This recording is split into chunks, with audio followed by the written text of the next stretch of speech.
On analyse tout ça avec l'analyste politique Philippe Dubois. Alors, Philippe, réduire les taxes des commerçants et financer la mesure, en même la redevance aux promoteurs qui restent installés le long du trajet du tramway. Tramway 2028, on veut réduire les taxes dans les prochaines années. Est-ce que c'est réaliste comme promesse?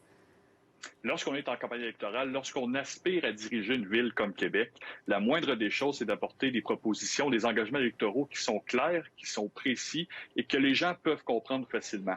Dans ce cas-ci, il y a beaucoup de chiffres, il y a beaucoup d'années. On sent que c'est peut-être pas totalement ficelé et on ressort de cette annonce-là avec plus de questions que de réponses. On peut se questionner sur la compréhension de cette annonce-là aujourd'hui. D'ailleurs, Philippe, comment expliquer que cette promesse-là ne se retrouvait pas dans l'annonce du jour? Il a été questionné par les journalistes. Il a finalement dû se commettre, mais ça ne devait pas probablement faire partie de son plan aujourd'hui, là.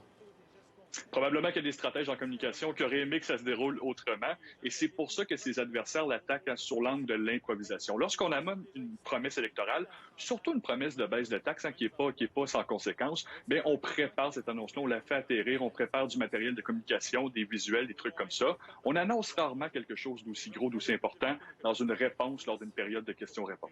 Justement, on a entendu ses adversaires dire qu'il improvisait. On parle d'incohérence. On l'appelle maintenant Monsieur Taxe en lien avec sa première bourde de la semaine dernière.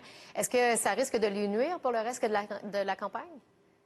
On est dans une campagne électorale où il y a beaucoup de candidats et les gens sont peu connus. Habituellement, on est habitué à avoir des candidats très connus, M. Labongue versus le reste. Cette fois-ci, les candidates doivent se faire connaître. Et lorsqu'on enfile les bourdes comme ça, ou lorsqu'on laisse l'impression d'être moins préparé, ben on laisse aussi l'opportunité à nos adversaires de nous définir. Et ça, à la longue, ça peut coûter des votes, ça peut être dommageable pour une campagne parce que, assurément, M. Marchand, demain, on va lui reposer la question sur sa promesse et ça va traîner un peu dans le temps. C'est toutes des opportunités qu'il perd de se faire valoir, de se définir lui-même et de faire passer ses messages politiques. Parce qu'on est en train de se demander si M. Marchand, là, en ce moment, est son pire ennemi depuis le début de la campagne électorale. C'est quoi la suite? C'est quoi la meilleure stratégie pour Bruno Marchand pour la suite désormais?